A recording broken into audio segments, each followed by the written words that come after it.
நம்ம எல்லாருக்கும் ரொம்ப ஃபேவரட்டான கேரட் அல்வா செய்ய போகிறோம். அது ஃபஸ்ட்டு ஒரு கடாய் வச்சுன்னு ஒரு 2 டீஸ்பூன் அளவுக்கு நெய் விட்டுக்கலாம்.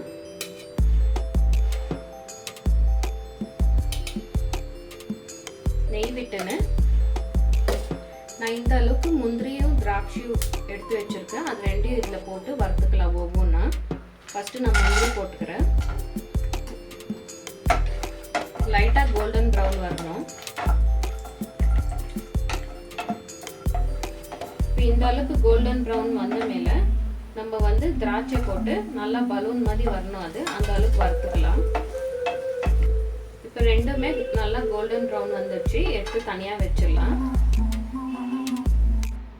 இப்போ அதே சேம் கடாயில் இந்த அளவுக்கு நெய் இருக்குது. நான் அதுலேயே கேரட் போட்டு நல்லா ஃப்ரை பண்ணிக்கிறேன். இது வந்து 1 kg கேரட்டு.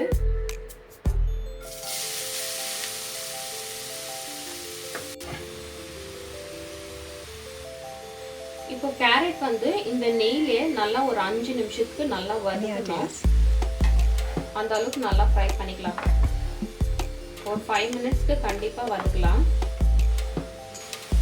இப்போ கேரட் வந்து நெய்யிலே ஒரு 5 நிமிஷம் நல்லா ஃப்ரை ஆயிடுச்சு. பாருங்க, இந்த அளவுக்கு நல்லா ஃப்ரை ஆன மேலே நான் வந்து இந்த 600 ml அளவுக்கு பால் எடுத்து வச்சிருக்கேன். இது வந்து காய்ச்சாத பால். நான் இப்படியே சேர்த்துக்கிறேன். நீங்கள் வேணும்னா பாயில் பண்ணிட்டு கூட சேர்த்துக்கலாம்.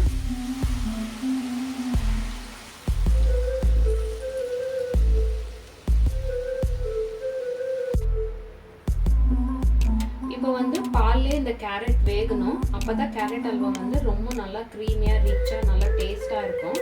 ஒரு லிட்டு போட்டு நல்லா ஒரு 10 நிமிஷத்துக்கு கேரட் வந்து நல்லா வேக வைக்கலாம்.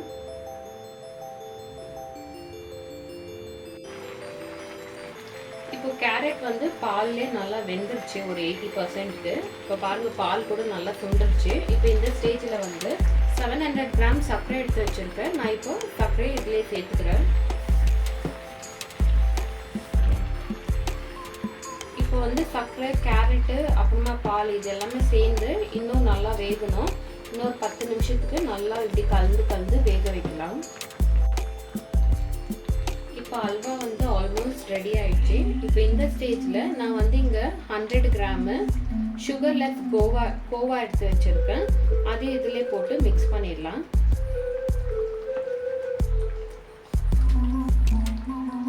இப்போ அல்வா வந்து ஆல்மோஸ்ட் ரெடி ஆயிடுச்சு. இப்போ இந்த ஸ்டேஜில் வந்து நான் ஒரு 1/2 டீஸ்பூன் அளவுக்கு ஏலக்காய் பவுடர் சேர்த்துக்கிறேன்.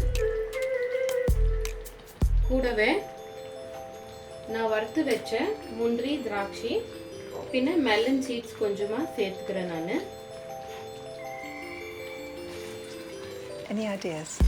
சேர்த்துன்னு எல்லாம் ஒன்றா மிக்ஸ் பண்ணிவிட்டு ஒரு 5 மினிட்ஸ் குக் பண்ணிடலாம். கூடவே கொஞ்சமாக பிஸ்தா சேர்த்துக்கிறேன். இப்போ ஒரு 5 மினிட்ஸ் குக் பண்ணிடலாம்.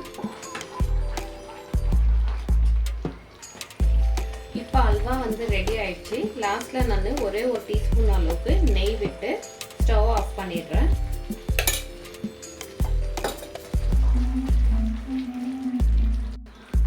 நல்லா ரிச்சான கேரட் அல்வா ரெடி ஆயிடுச்சு. இதே மெத்தடில் நீங்களும் வீட்டில் ட்ரை பண்ணி பார்த்துட்டு எப்படி வந்துச்சுன்னு சொல்லிட்டு எனக்கு கமெண்ட் பண்ணுங்க. இது வரைக்கும் என்னோட சேனலை சப்ஸ்கிரைப் பண்ணாதவங்க ப்ளீஸ் சப்ஸ்கிரைப் பண்ணுங்க, லைக் பண்ணுங்க, ஷேர் பண்ணுங்க. இன்னொரு வீடியோவில் பார்க்கலாம். Thank you so much. Bye. Thanks for watching. We will meet in the next video. Please like, share and subscribe. Please leave a comment for our channel.